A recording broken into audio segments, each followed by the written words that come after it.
Good morning. Wow, I'm enjoying this music group, The Sound of Destiny, and I love the way that they put that song together. So clever. So, was it Jedi that put it together? Thumbs up, my brother. Well, everybody, it's been a mission, hasn't it? And it's going to be a longer mission than we anticipated, but there's so many things we can still be doing, and part of that is encouraging people, supporting people, and finding out actually who needs prayer. Now, along the bottom of our broadcast this morning, there's going to be a place where you can log in for prayer. And the number is 0800 1 Man Up if you need prayer. Somebody will get back to you, they will pray with you and support you if you're struggling in whatever area you may be. You may be alone, or you might be having a bit of a rari or domestic with somebody and you need to talk to somebody outside your bubble. Well, we're here for you. The other thing is Tithely app. You know, for your tithes and your offerings, we still have the churches to support, the pastors, the staff to still pay. So let's continue to bring our tithes and our offerings through Tithely app, which would be great. Now, I thought about this morning. If you were stuck on a deserted island, who would you really want to spend your time with? And all of us would actually say, our family. Well, you've got the opportunity to live that experience. Thankfully, from what I understand, we have shelter, we have food, we have water. So all those things are important. So we're going to get on with the Word of God. We're going to have the Apostle come. And don't forget, tomorrow night also, 7 o'clock, Apostles Academy. I know you've got nowhere to go, no places to go and visit, no people to visit, but we've got Apostle Academy for you tomorrow night. So, but we've got the Apostle right now, so God bless you. Enjoy the service. So you have Morena whānau. Well, welcome fellow house hostages. How are you going in lockdown? It probably defies the outward appearance of all of this, because I've got to tell you, there is some positives always in the negatives. And one thing about this lockdown, I'm able to get a few weeds out of the garden, do a few other things and dig some ditches for some pipes and electrical wires and then all sorts of stuff. I don't know how you're doing. If your home doesn't have a little bit of acreage like I do, how are you getting on? I hope you're doing well in this time again. Of course, the days that we're in, it just seems a bit surreal sometimes, doesn't it? Where everything is happening around us that shouldn't be really, when we get down to the bottom of our gut to think about who we are and as a people and what this country is. What do you believe this country should be, but what is it in reality? What are our freedoms and our rights? I mean, it seems like we're going along and all of these things have been in jeopardy, or they're in danger of being removed totally from our lives, but it kind of like seems that we're kind of happy at home. Well, maybe it's got some goods and some bads in it, you know. There's the ups and the downs, the positives and the negatives. That's how you can read it, and that's how some people can see it. But look, welcome to everybody right now. Thank you for tuning in, wherever you might be. If you are a first-time viewer, a special welcome to you. You may have heard all sorts of things about me, about the church and about what we say, but I'm glad you're here to just taste and see for yourself and hear what I believe is going to be a sensational message. I'm going to be touching the hot topics of the day. I'll be touching on the vaccinations, whether we should take it or not, or be a pro-vax or an anti-vaxxer. I'm going to be talking about the lockdowns. I'm going to be talking about the COVID-19, the new variant, Delta. I'll be also going into the future a bit, about what the United Nations has planned with electronic wallets and all sorts of smart card money and finances. And also I'll be talking about the vaccination passports and everything that's going on. There's so much happening, so much being said. But before I just get into this, on your screen now you might see a little scan motif. It'll appear on the bottom of your screen or during the time I'm speaking. If you put your phone to that, it will enable you to get in contact with us, where we have prayer warriors. We'll be praying for you if your situation gets very serious, for food, for mental health, or just for some situation in your home during these rough times, look, you can get a hold of us and we will be there. We will pray with you, and if you need some sort of support or food, we will get it to you, okay? So that's what that little scan is. Also, I want to just give a word to our wider church across the nation. Our iwi tapu churches, of course, our iwi tapu, and Man Up in Legacies Youth Nation. We're looking at Australia right now. Welcome and hi to my family across the ditch, who are experiencing all sorts of things as well right now. It's a very important moment that we all keep our minds focused on what we're here for. I'm glad to say that we have, as a people, a belief in a God. That's Jesus Christ. We believe in Him. That's the difference, I think, when it comes down to the unknowns, the uncertainties. And when you have to trust a lot of people, and even preachers like myself, or I'm a father as well, and a grandfather, and a great-grandfather. So I'm a family man for many generations now, and also over 3 to 4 decades in this country I've been involved in the ministry. So there are things that are very practical and very objective in my life. But I do have a vital faith. And I'll be honest with you, I reckon now that this is a time like no other time where we need to consider, something beyond ourselves and outside of ourselves, supernatural help, really touching God or getting back, if you've had a faith before, back to Christ. Sit down for a moment, find some free time and settle your mind and your heart and say, well, hey, maybe I need to reach out to Christ. He's closer than your next breath. Ask Him. I pray today that you would reinvigorate your faith and get it going alive if you've got a faith but it's gone asleep, or you're a practicing Baptist or a practicing Catholic. But if you're not a non-practicing Catholic or whatever, but I think in all of us, in whatever practice that we are in our faith, I think it's a great time to fire it up. What do you think? I think it's great. So let's get into this. I'm going to touch on some scriptures because I want to go back almost probably 3,400 years. That's a long time, isn't it? 3,400 years to a very real and true event. It's recorded in the Bible, which is accurate, by the way, and it is very reliable in its truths, of course, but also in its stories, that records of things that really happen. So that's 3,400 years ago, and I'm in the book of Exodus, and I'm talking actually about a real life case of the pandemic and plagues. There's a difference between the two, by the way. Plagues and pandemics. Plagues are more related to the virus that sometimes can mix with the animal who's infected. Animals and viruses from animals can mix with humans. That's a plague. A pandemic is more to do with endemics and diseases and viruses that is spread just amongst humans and can spread that infection very quick.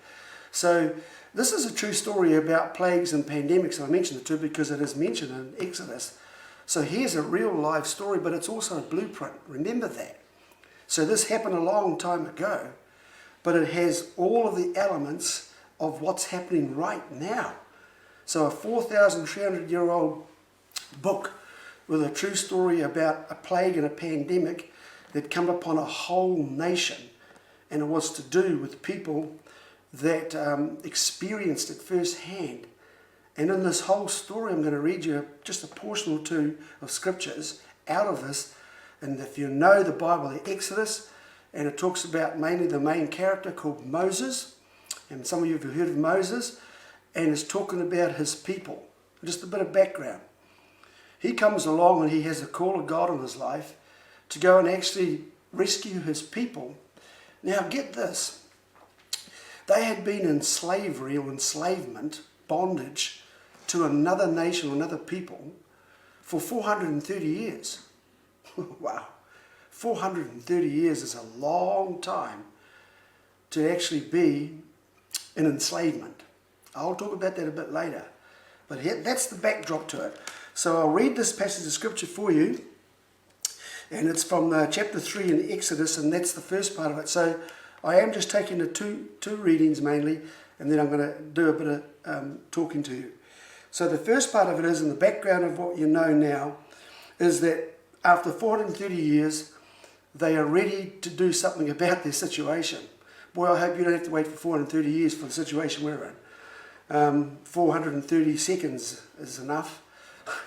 Right, so here we are, and God has called Moses to actually front foot this thing. And he struggles like most of us, I guess. He doesn't actually take it up straight away. He struggles with being able to lead not only just a nation, let alone just his own family, but his own life. So he has these struggles. But here's verse 9 and verse 10, and it says, "Now therefore behold," this is God speaking to him, "Now therefore behold, the cry of the children of Israel has come to me. And I have also seen the oppression with which the Egyptians oppressed them. Come now, therefore, I will send you to Pharaoh, that you may bring my people, the children of Israel, out of Egypt." Okay, just quickly keeping that in mind, or I'll remind you. Here's another little passage I want to read you, which is in Exodus chapter 9 and verse 13. "Then the Lord said to Moses, Rise early in the morning, stand before Pharaoh, and say to him, Thus says the Lord God of the Hebrews, Let my people go, that they may serve me. For at this time I will send all my plagues to your very heart, and on your servants and on your people, that you may know that there is none like me in all the earth. Now if I had stretched out my hand and struck you and all the people with pestilence or pandemic, then you would have been cut off from the earth. But indeed, for this purpose I have raised you up, that I may show my power in you." Wow, that's powerful. God's talking about actually the oppressor being used by him and expressing something of his power through the oppressor. We'll get to that later. "That my name may be declared in all the earth. And yet you exalt yourself against my people, in that you will not let them go." Wow. Okay, there's that. So let's just have a look at this. Here we are with the whole scenario of this particular nation, and it's Egypt, and what they've got themselves in a situation with the children of Israel, who were actually the people of God, who were actually in Egypt at that time and had got into a problem with them by being enslaved by the system of the Egyptians. Now, I need to put this clear so you can understand it. First of all, you need to understand what Exodus means. Exodus basically means to get out. It's pretty basic. Departure. The whole book is talking about God taking his people and anybody else who was suffering under some type of oppression to get out of it. Now, that's what you think people would do, wouldn't you? But not so, because 430 years tells us something. So Exodus means get out. Egypt is important too. It's no coincidence that that's the nation that God had chosen to see, or that all of this would take place. And so they find his people in another nation, or oppressed by a country, another people, and they were made slaves. So Egypt basically means a place of limitation. It means restrictions. No coincidence, that's what it means. Egypt is the place of restrictions. In a wider sense, in our understanding of our biblical viewpoint, Egypt has always illustrated the secular world. That's what it depicts, secularism. So you have this world, this restriction place, this Egypt, so it kind of speaks about the governments, because Pharaoh was equal to the Prime Minister today, or the President of the United States of America. So you would see Jacinda Ardern at this stage in the Labour government will be equal to Pharaoh and his political consultants or consuls that were made up the part of the political regime of Egypt. That's important you get that, because that's exactly what that whole story of Exodus is about. So Why does God suddenly get involved with plagues and pandemics? It obviously tells you something here that we all need to know from the outset, and I'll get to the facts and some of the stories about the hot topics of the day that we're all getting involved in. But underneath this and over top of this, people forget that as mere humans, we must remember that there is a divine supernatural God who's in charge of all things. I know some right now will be saying, oh, I'm not interested in this. Well, you should stay a little bit longer, because I'll help you connect the dots to how we need to take notice of how God is actually a part of the whole reference to the pandemic and what we're facing in our world. See, He's the Creator. He knows all things. He is everywhere. He is a loving God through Jesus Christ has expressed Himself to humanity. Now, this story gives you a classic example of God being involved in something that's really unique, and yet, for over 4,300 years ago, this happened about pandemics and plagues being on a whole country of people and on the globe at that time. Egypt was a big place. It was like the world of the time. The pharaohs and building those great pyramids and their accomplishments and art and geography of the place was incredible. The Nile River and the lush lands and their engineering feats and skills must have been something to behold.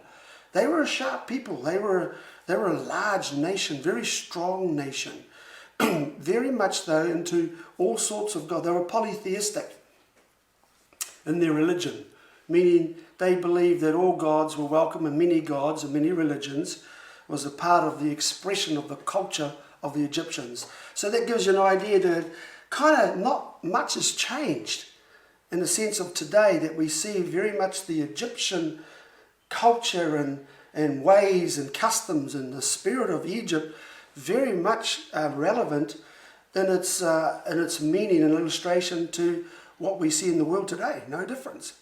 And their commerce, their industry, their economy was very big, very powerful.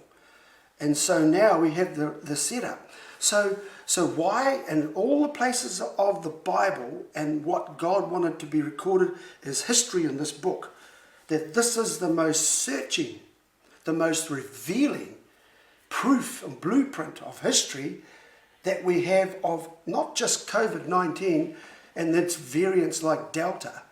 I mean, I'm talking about the bubonic plague, the Black Death, we're talking about HIV, the AIDS, we're talking about all of those diseases, and we're talking about all of the pandemics of the past, that actually God includes them in all of these 10 plagues.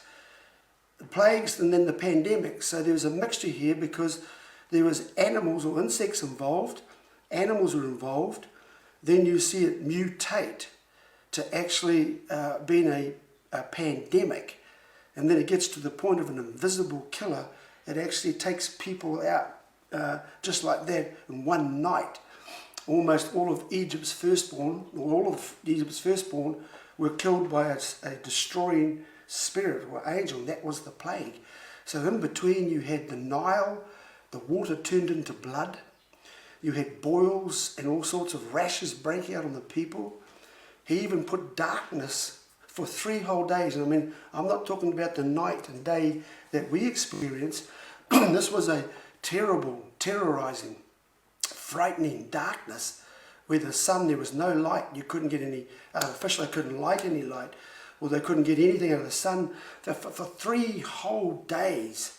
And the night, that was just a pitch black. That's fearsome. And so these were some of the things that were unleashed and God allowed.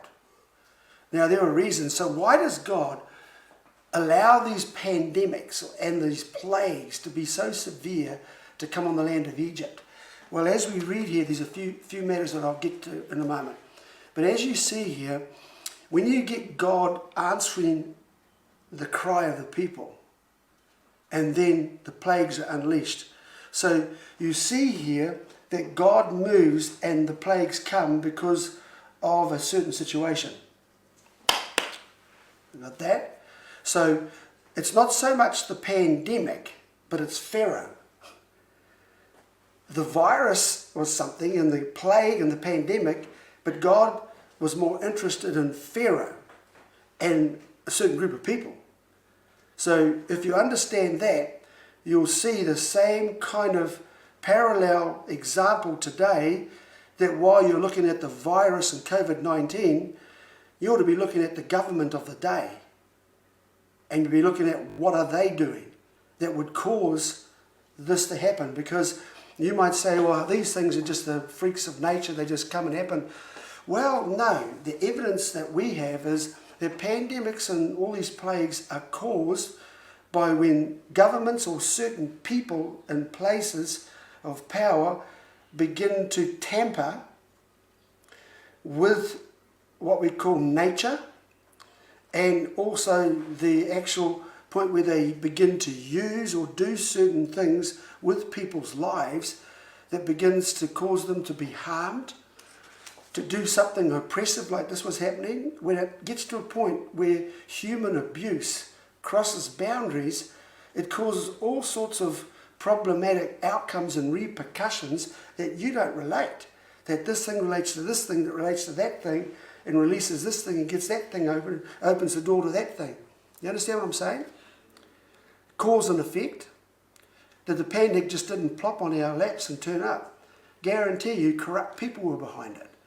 There was wrong behaviour behind it.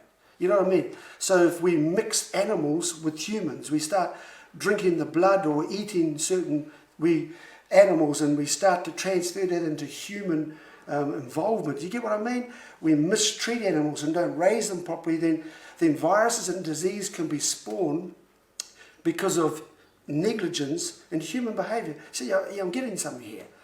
So if you don't walk right, you don't live right, then you're going to cause an environment, a climatic effect around you in your atmosphere that's conducive to viruses and to germs and diseases. What is washing your hands all about? What is making sure you have a clean house? You know, hygiene is tidy. Think about it. And at a lower level, it means that you're preventing things that can cause harm to your body and to your health because of a lapse in human application. So you get my point. So God knows now that he's drawn to a particular problem, and that the problem is political. You got to believe this. He's visiting Pharaoh. I read you the scriptures. He comes to Pharaoh. He comes to the prime minister or the president or the leader of the political system, and he says, what you've been doing has crossed the line. You've caused oppression on a group of people in a nation. Now I've heard their cry and I have responded, and the outcome is the outbreaks of the pandemic, because he said, Pharaoh, I know you will not listen. There's the whole story right there. He said you won't listen, but I read you the scriptures, you have oppressed. So there's an oppressor. So here we have all this happening. So let me just come to this quickly first, because I know you're aching to know about pro-vax and anti-vax and the lockdowns and all that sort of stuff, and what's coming to the future, what do we do, where do we stand? You know, that's why I've called this message today, you know, what are you going to do, New Zealand? What are you going to do? What do you want your country to be? How do you see your future, not just for your life, but for your children and your grandchildren? You see, we're standing in a moment where we could either make history, or we're going to be the history of somebody else's making. It's going to be up to us. And so that's what we're talking about. But look, let me just get this, because it's very important that we hear what's going on here. So here, what happens is the government's gone wrong when most of the population is entrusted to political powers in every country around the globe. So as you see it, the 6 or 7 billion or 8 billion people on the planet is in the influence in the hands of a few. And supposedly that we get together and we call it a democracy. And in that democratic process, we vote for people who we think should be in power. And that's what we call it, in power, because it is a position of power. So when we, the people, who are supposed to be the masters and not the servants, right? Because politicians are public servants. So really good politics was people you voted who represented the people, who basically represented who we were, who we are as a people, what is our culture, what is our place, our country, and then in all fairness, it was there to help to better everything about education, about health, about our living, about our businesses, about our work, and about our social health, our mental health, everything. So we have a responsibility in that. So governments are not there to try and do all of that and be God, but they are there to represent us in just those issues so we can get the job done. You know, that's just in a very small nutshell. So you get my drift. But when you get governments that we trust and people put in there who are public servants, and the public servants, they turn into the masters, and we, the people, become the slaves, well, servants I was going to say, but slaves, then there's something corrupted in political systems. Understand this, because now the people who are supposed to be serving us are now masters making us slaves. We're not even servants. We end up being slaves. 430 years, a whole country, a proud, noble race, was the Jewish or the Hebrew people. Now they had a connection in religion with the real God, with God, Yahweh. So they were very special people. So you would have thought a people like that would have been fairly intelligent enough and onto it to know when something is wrong, when somebody is trying to oppress you and to make you something that you're not, and to take away all of the freedoms, the rights, and those things that make you a people, your identity, and then enslave you. I mean, that's got to be something very enchanting and persuasive and very demonic to be able to get a whole nation and make them slaves for 430 years. That was a political system that did that. A political system that was accepted by the general population, but now, according to God's thinking, not man's or anybody else's, according to God's foreknowledge, and that's very omniscient, that's very powerful. The Creator himself recognizes that there is a very fundamental danger when governments go wrong, when political systems begin to oppress. You've got to hear this. That caused the plagues, the pandemics, and the crises and the chaos in amongst people over the world. It's that simple. It got to the point where political powers began to oppress the people. Before we move on, to make another point here, God himself, and I read to you, he makes it really clear as well. Here's another thing, and this is the biggest factor, and it may not sit well with some of my viewers, but I want to tell you the truth, because if you know the truth, then you're going to have knowledge about what we're doing, what's going on around you, your family, and your world. God comes and says, I am coming through all of this. I don't put the plagues, I don't allow the pestilence to hurt you. That's not my aim at all. I'm a loving God, a healing God, a God that will make you a great people and give you a great land and a great future. That's the promise of God. But when they violate the laws and the rules of God and transgress by hurting and wounding and oppressing others, then God has to intervene. You see? When he intervenes, it's funny how plagues and pandemics are a key feature of getting everything right. I mean, I'm not in favour of all of this, by the way, but somehow in a funny way, it's almost contradictory that God lets this happen, because in so many ways it gets the attention of some people who should be doing this and this and that, and other people who shouldn't be doing this, this and that. It draws our attention to what's most important and valuable in our lives, like family, like God, and reminding political powers and systems that you are not there to oppress and enslave people.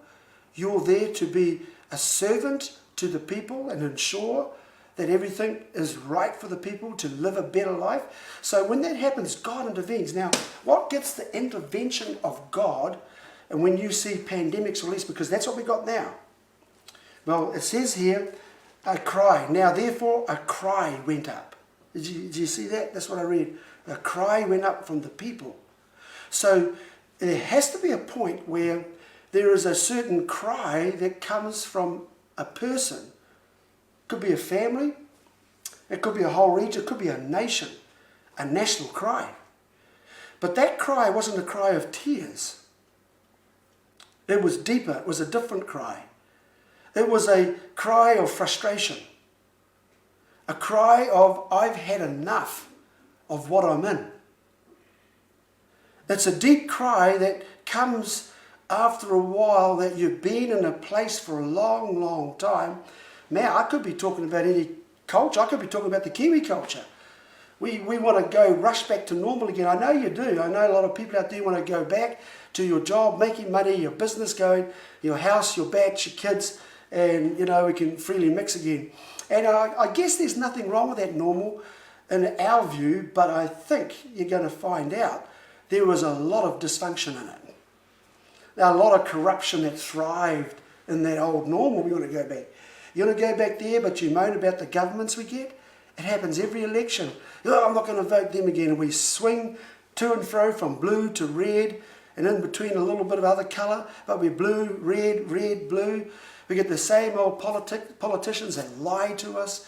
They are crooked to us. They're backpatting. They're under table. There are all sorts of things where they are doing what they think is right for us. They're thinking for us. They are parenting us.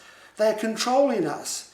That's how bad it's got, but that's the normal you're talking about wanting to go back to. And so the pandemic has jolted you and me. Deep down it's jolted our whole basis of how we live and how we relate to our families and what's most important and valuable in our lives. See, we've crossed lines and we've normalized abnormal. We've made dysfunction as functional. It's all upside down, wrong side around, backward, if you like. So here's this happening, and after a while, God's going to let something on this to press us, to get something in you to begin to move, to say, hold on a moment. We keep going like this, we're losing our children, we're losing our values, we're losing the country, we're losing our identity.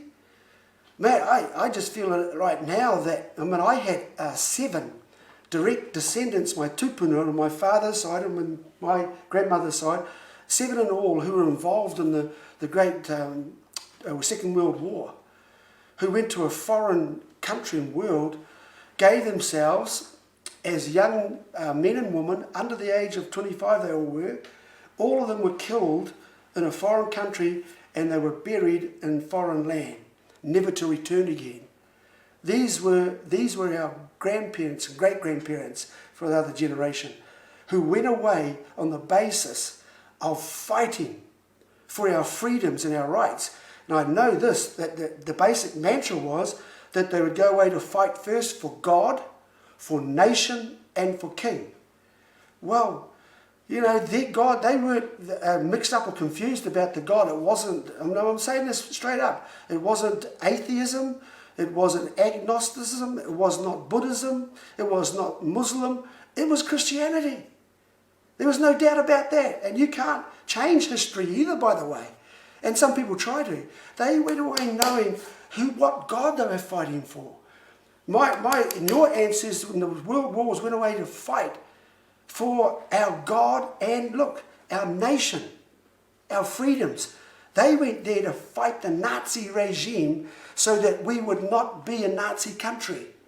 They didn't go there to fight so that we could have another regime come here, like Nazism or the Chinese or communism.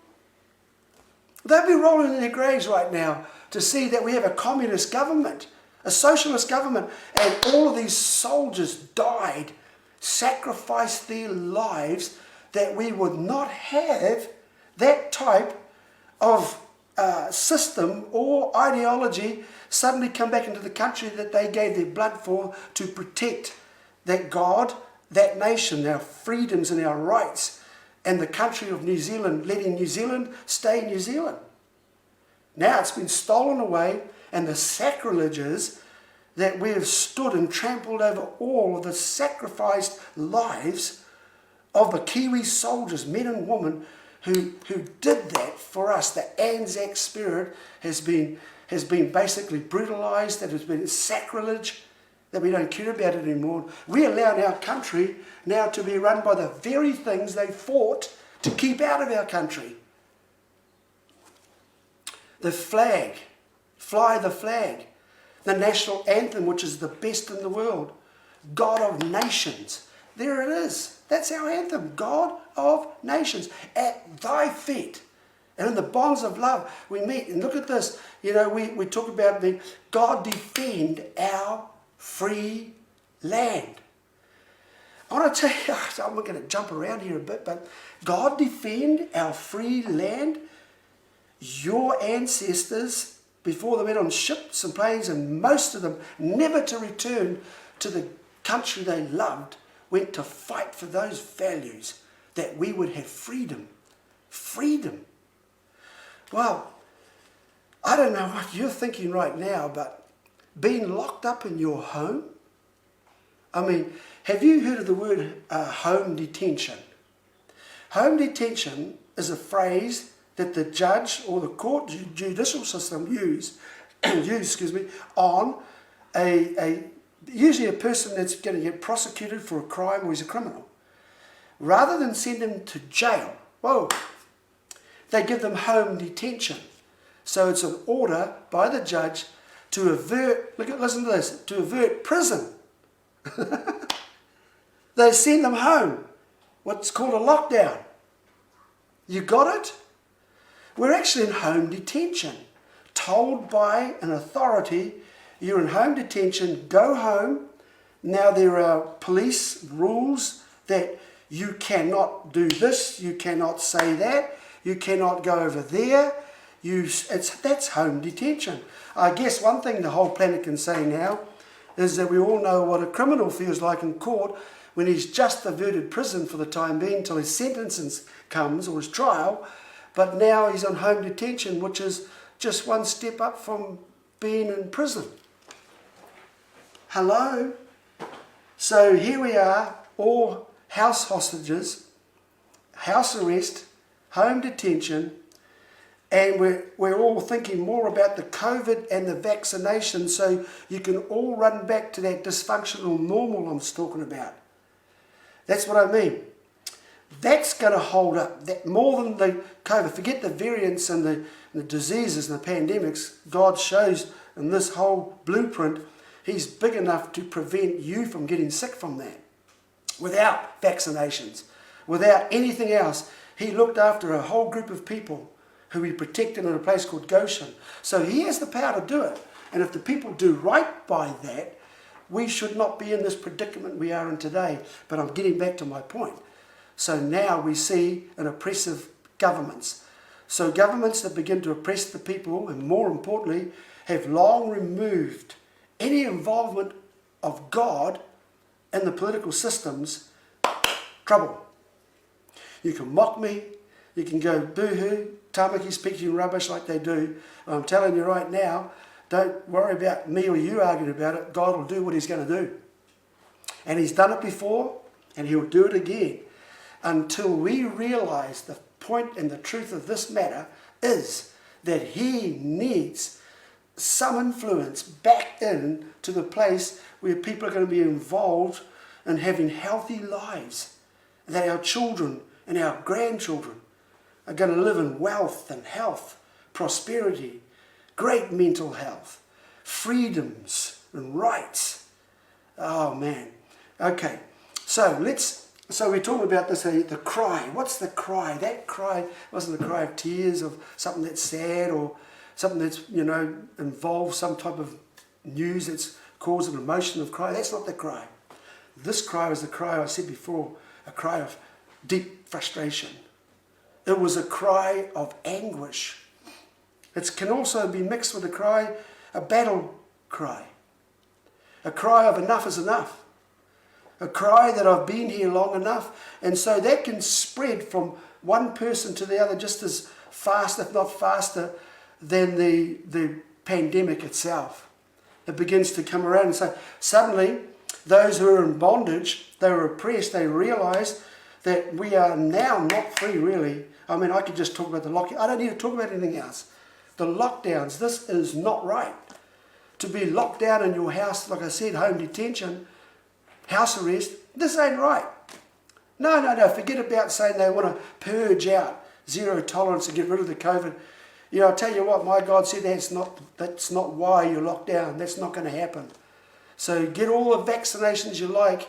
It ain't going to change. The fact of the matter is that if you are being done wrong by, and we're not responding properly to those two matters, corrupt government systems and God being involved, you're going to have to face this all your life.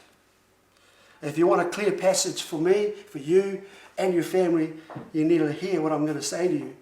So God comes to deal with us. He hears the cry. He waits for a certain cry. He waits for a certain point of desperation. How long will it take us? I mean, what do you want? Those freedoms that have been stripped from us? That really, I cannot go outside my door and even talk to my neighbour and social distance? You are isolating me? I'm a social creature. God created us to communicate.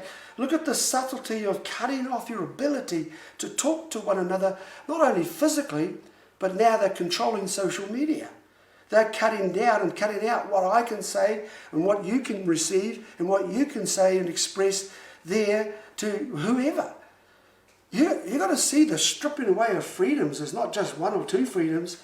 There are massive amounts of freedoms and liberties and rights. I mean, even the Apostle in Galatians chapter 5, verse 1, the Apostle Paul said, now stand fast in the liberty, the freedom, whereby Christ has set you free. And do not allow yourself to be entangled up or in bondage again to anything or anyone. Even God says, I created you to be free. I don't care who it is, Pharaoh, Prime Minister, President, rich man, or whoever. You cannot take our freedoms away. You cannot take away my ability and rights to live as a person, to live as a family, and to be free to express all that we are. Because you know what this does? This begins to enter into the area of what I'm saying about where God sees the government that goes wrong. He sees a political regime that now is moved into enslaving. So the cry goes up. So now I'm saying to all people in this country, Australia is going through it. Europe is going through it. America is going through it. And New Zealand, let me tell you, you're talking about the vaccination. It's not a vaccination, it's an experiment. It's not really a vaccination, it's an experiment. An experiment in a little lab called New Zealand, that this lab with all the lambs would accept something that we have no proof, that it actually, the proof is of the matter of what is in it, but the proof of the matter is this: it does not cause you to be immune to any COVID or any variant or any plague or whatever you put in there. That wasn't the answer. God never got all his people injected with a syringe to protect them from some of the worst plagues, and all of the plagues, 10 of them, and pandemics of the worst kind, did not protect them with a syringe and an unknown liquid inside that syringe that has had no proof yet, really, in its long term. But we know that the experts, and Pfizer, the one that we've been receiving, has definitely not lived up to what they are saying it is. It does not prevent infection. Vaccinated people are now appearing in hospitals everywhere all over the world. Israel, some 80 to 90% of Israel have been totally vaccinated, and yet they are seeing now the hospitalization of many of their people who are vaccinated who have now caught this disease.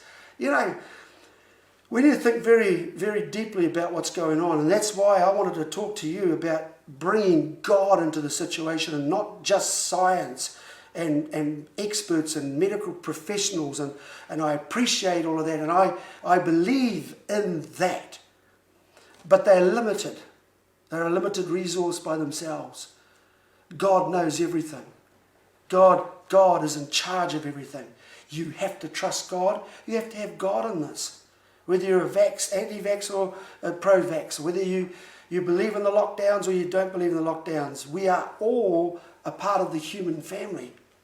I don't want to see this division that's been caused in countries, the dividing of us as the family of humans together to fight one another. See, as part of the plan is to divide and conquer. And we've got to be together. We've got to look after each other. We've got to care for each other. So we need to understand very clearly that we have been oppressed. So this government now, and it's talking about this here, let me talk about this where he says, I heard the cry at a point in time when we all begin to say the same thing. Enough of this. I'm in a place now where that cry is one of movement. It's one of, let's do something. Do you feel that? Let's do something, because our basic freedoms have been torn away and we may never get them back if we let this continue on. 430 years, I know we're not going to be here that long, but it gives you an insight or revelation into the fact is that you can't let time get away on something that you feel deep down inside. Talking to yourself or to your family or in the mirror and saying, I don't like this, I don't like the way this government's going, I don't agree with this, and I don't like that my freedoms are locked down. You know what, there comes a point in time where that's the 430-year mentality, because you end up doing nothing. And Kiwis, most working class Kiwis I'm talking to, we've been hoodwinked, we've been hypnotized, and a spell has been cast over our nation. Like, and actually, there's a part here in Exodus, where in chapter 7, verse 11, I think it is, where it says that the moment that Moses came with a voice that was in conflict with the government, that Pharaoh turned around and challenged him and said, you will not be talking this stuff to the people that are enslaved, that are servants, all these people over here who are part of the working class. Your message is not going to go nowhere. And so what he did was, if you're going to prove something, you need to prove it by do a miracle or something. And so Moses did. He threw down a rod, remember, turned into a snake. But then Pharaoh, in that Exodus chapter 7 verse 11, he brought in, and the Bible says, he brought in all these magicians, sorcerers, and enchanters, who, and enchantments is basically another word for those who lure, they are able to, what I called before, bewitch. It is actually a very spiritual, very powerful mind and spirit that's behind a lot of that. It's either a good spirit or a bad spirit. It's either demonic or it's of the Spirit of God. So Moses was working with that as well. So see the conflict underneath all of this? That the government were able to bring up their magicians. It's just a bit like, you know, and then that whole verse, I think that verse might appear on the screen if it could, in Exodus chapter 7, probably there now. Can you see it? The enchanters, the magicians. So these were good with words. Enchantment is to be able to get people to believe, and it's like a spell. And the Bible's full of situations where whole cities and whole countries and nations can actually be under the spell of one person's words because of the ideology that they have, and because they are dedicated to that ideology. It opens the door for a spirit to be able to speak through them. So about 1 o'clock every day you'll see the magicians turn up. Dr. Bloomfield, Ashley Bloomfield, Mr. Hipkins, and Jacinda herself. And she now will begin to speak. They speak because you already believe, most of the nation already believes everything they say through that screen, that camera. They do. That's what we call it here. So Pharaoh, the government, they had an understanding that they could use certain statements and words and things that they planned in the back room and what they're going to say that's going to convince you. I know for a fact that's true, because you're either hearing words that are going to cause you to prosper, to thrive, and to feel happy and be free. Or you'll hear words that put fear, uncertainty, and it will take away your sense of being able to be in control of yourself. You're now in the control of the person who has spoken words that have caused you to actually yield up your freedom, your self-possession. So do you understand what we're saying? So that'll appear, and that talking has basically put and cast a spell across most of the nation. And most of the nation have brought in to this deception. That's the enchantment. It's right there and here. So I'm giving you already the blueprint of what's happened. It's happened again. So the enchantment lures and it puts a spell, and that's what the word is. When you get words with witchcraft, it's a spell. Where you get the word spelling from. So that's what she's doing, casting and bewitching. Galatians chapter 3 verse 1, the Apostle Paul only knew too well the ability of those outside of God who can actually begin to bewitch people. He even said to his people, who has bewitched you? Who has cast the spell of you through the words they speak to make you believe what they are saying? You might be saying, you're casting a spell over us. Well, you know what? You better get the right spell over you. If God speaks words that I'm influenced by him, then that's the right thing. Because the fruit of it is love, joy, peace, freedom. But if the fruit is home detention, can't talk, can't walk anywhere, can't say anything anywhere, you've got to be kidding me if you can't discern that. So you need someone like me to tell you so you can wake up to the fact is that you've been bewitched. There you go. But God can take that away and you can be delivered on a decision. The moment you decide to have a different decision, then you're ready for change. I know some people have taken the vaccination. I know people have believed in lockdowns. They believe that this COVID is a very serious plague. Maybe so. But a lot of statistics and facts, figures are not adding up.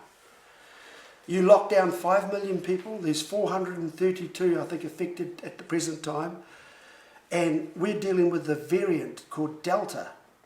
I said last year there'll be variants and they will begin to mutate. We'll deal with the airborne one very strong, even though Delta is really, in a way, it's airborne.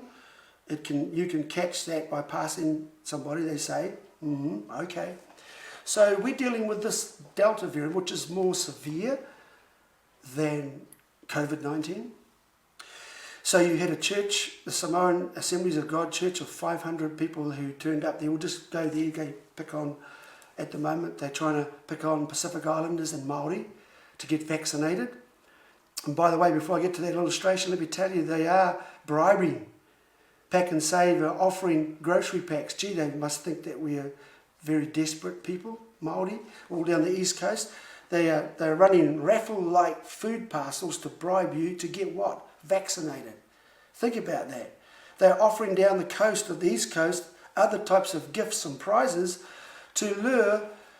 I don't believe my people are that stupid to be desperate enough to go and win a basket full of potatoes and bread to get something put into you, into your body that you don't know nothing about. Even if you want to get it, why don't you just delay it for a moment if you're not sure? And just wait a moment. Wait. I mean, you haven't got it now, have you? I mean, you might be scared that you'll get it, but you haven't got it. So if you haven't got it, don't rush to get vaccinated. The vaccination is not proven. And if you haven't got COVID, don't rush to get it. And if you get it, I understand it's only about half as good as a bad flu. And if it was so bad for the Samoan Assembly of God Church of 500 people, and it was the Delta, and they were tested positive, then why wasn't one of them in ICU, intensive care unit? Not one was. Bad sneezing and coughing. Bad case of the flu, by the way. And let me tell you, when I'm talking about influenza or the flu, there's some 500 people that die a year from a bad case of the flu. Did you know that? At the moment in COVID, I think we have about 26, or might be a bit more than that, who have died from that. I mean, it doesn't compare to the percentages of people who are dying by natural causes, not just the flu, but heart attacks and heart disease and cancer and other ones. They are way up there. What about abortion? Let's mention that one. You're talking about the thousands, and yet COVID is very minimal.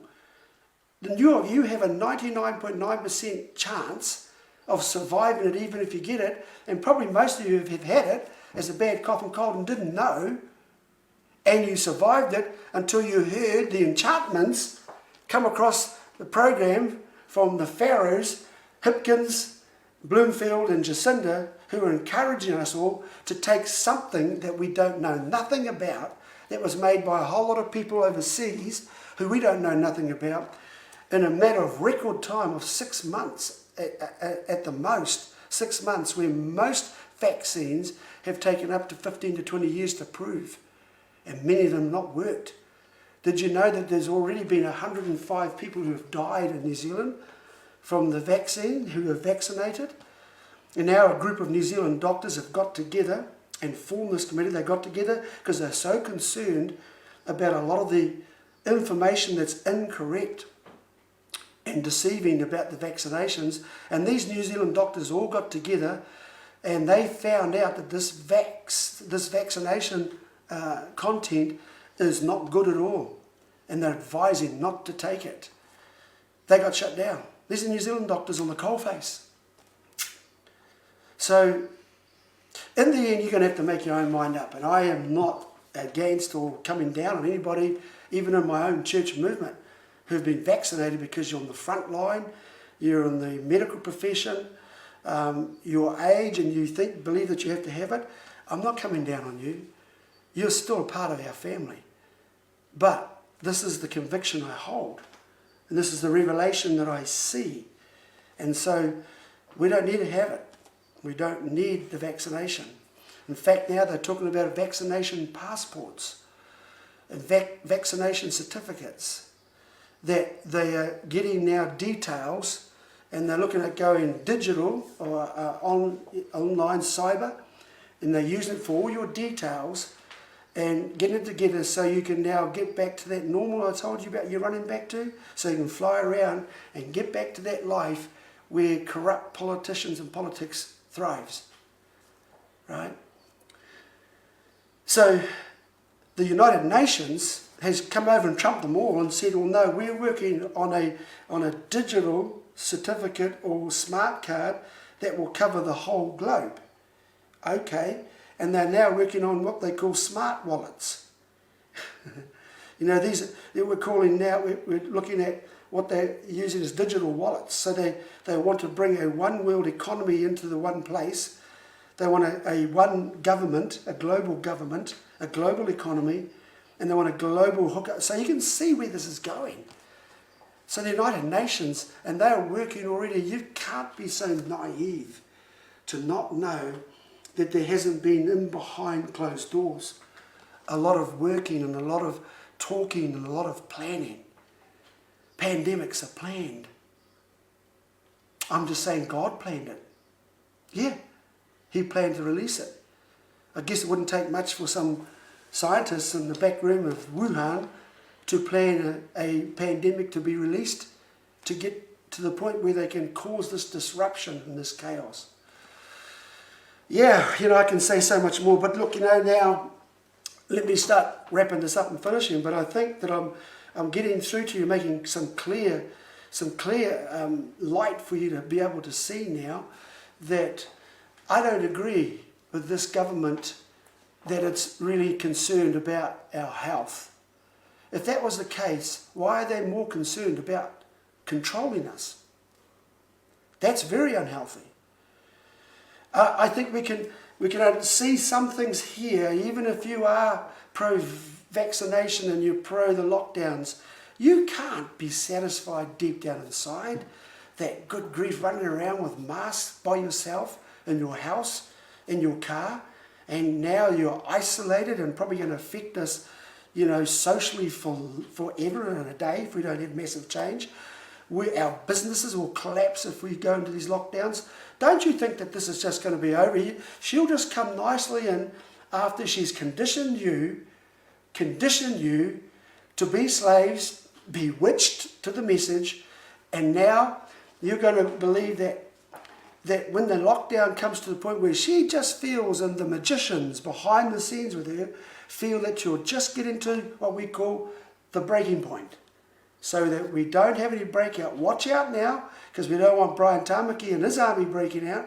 We don't want the truckies breaking out. We don't want the farmers breaking out. We don't want the anti-vaxxers breaking out. See, now what's going on is that they just get to a point where they can get enough of the working class people to actually be doubtful, and they're neither here or there, but they are more inclined because of the length of time that corrupt political systems have cut a deep groove, and we trust them.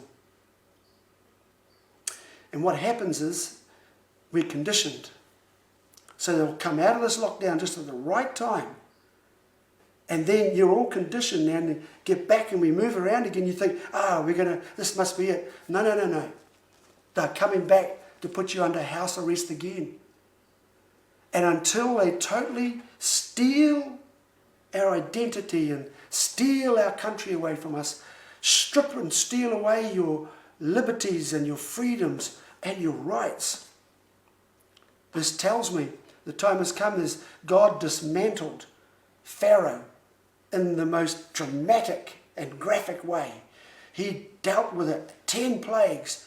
10 times Pharaoh defied God and the voice of the people. Doesn't it sound like something? He defied them. He said, no, I will not let your people go. See, that's the spirit and the voice of governments that no longer have the interest of their people at heart. They're now riding through on an ideology and an agenda. And now you're slaves. And so they don't want to let you go. And this is what Pharaoh, this is a representation of corrupt and evil governments that are now controlling and enslaving their people, taking away their rights. They say, I will not let you go. Can you imagine 10 plagues?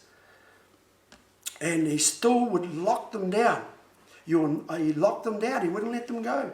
And Moses would come again, and each time he'd come with a more powerful manifestation of God behind him, and Pharaoh's heart was hardened by God. Isn't that interesting? It's like a no-win situation. Pharaoh probably would have buckled on the first pandemic, but he didn't. And so now you see this contradictory purpose of God using Jacinda and the Labour government at the same time, causing those people out there who were comfortable, casual, and were willing to let the corruption, to let the enslavement, to let those people steal away our country, we would all sit still and let it happen. But it took this. Sometimes it has to get worse or bad before it gets better. And that's what's happening here. And I can see the purpose of God in using someone and using these corrupt governments globally, pressuring us now because he's got a plan and purpose. So he's using the pandemic, and he's planned the pandemic because he wants to deal with Pharaoh, but he also wants to raise his people up, a special people who believe for a better day, who want family to be first, who want a more prosperous and more healthy tomorrow to happen. But it ain't going to happen like that. He has to dismantle the corrupt system. Listen, it's not just about removing and saying no confidence in this Labour government and in Jacinda Ardern. You've got to be able to come up with a positive answer. The answer is you have to dismantle the whole political system. It's corrupt right down from the bottom. Bureaucracy runs it. What's worse is that we get out of lockdown, we get over this, and they say that the bad flu has been contained now, and we go back to what we were before, and we just let everything go. And there, the working class swath of the dominant working class people will go back to that abnormal normal. And then they begin to oppress the people again. I reckon it's time. Stand up.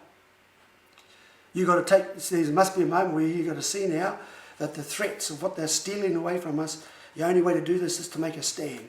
So I am making a call out here to every person that hears me under the sound of my voice. I'm getting ready, because I'm at that point now, the breaking point, where we must stand up now and say, no, no more to this. Enough is enough. Our freedoms and our rights, you cannot take away from us. We are not criminals. So we cannot be held in home detention and locked up in our houses when you feel like you can. And police now that are blocking the roads and telling us to go home and stay locked down. And you can't travel to somewhere to see in our tangi with our funerals. And this happened recently where somebody's wife died and he couldn't go in to see her and go near the cemetery because the people who are doing it were under strict instructions. If the man comes in to say his last goodbyes to his wife going into the ground, they'd report him to the police and he will be prosecuted. What's that? This crazy stuff happening everywhere. Can't move. Well, I'm putting it out here and I'm going to see how you respond. But the moment comes when we need to make a stand for our freedoms, for our basic rights. That we're not criminals to be pushed into our homes and locked down when they feel like it. You can't be afraid of the COVID or the Delta. There's just not enough evidence that we can continue to be so afraid and be going through these serial lockdowns all our life. Sometime you've got to live. I'm telling you what. Face it. Go out there with our immunity. Be healthy and strong. Make sure you're fit. You've got all the vitamins. And let's fight it with our immunity. Begin to be proper and good about it. But, you know, we don't want to live in lockdowns all your life. Face the fear. Beat the pandemic. And trust God. So I'll see you very shortly. I hope everybody, you got something out of this. So I want to say a last word. I want to pray for you.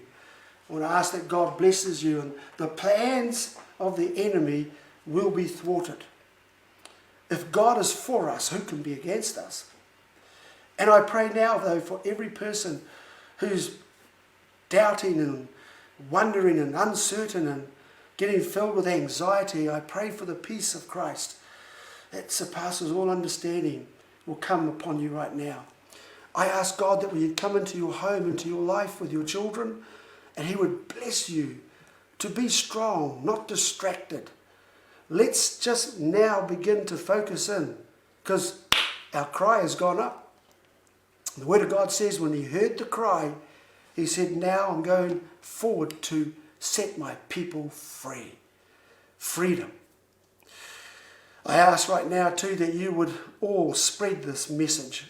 Get it out everywhere, that we're going to have a place where we will get together, make a stand and a statement. Not only that we don't like our freedoms being stripped away and our country stolen away to be something that our soldiers died for not having here, preventing this. I want you to also understand that we have to dismantle a political system that's been corrupt, and politicians haven't been for the people. They've been for themselves. Self-serving politicians are over. Politicians we bring in there as Pharaoh and have agendas, ideologies that do not fit what we are as New Zealanders. Then we have to say, God defend our free land. So I'm asking you now to make contact with us. Be with us, stand with us, and let's make this a step for the future of our children and our children's children, who will know God and know a better tomorrow than the day that we are experiencing. Amen. God bless you. Thank you so very much. I'm really appreciative of you taking the time to hear this. So I'll see you shortly and hear from you. God bless. Bye-bye.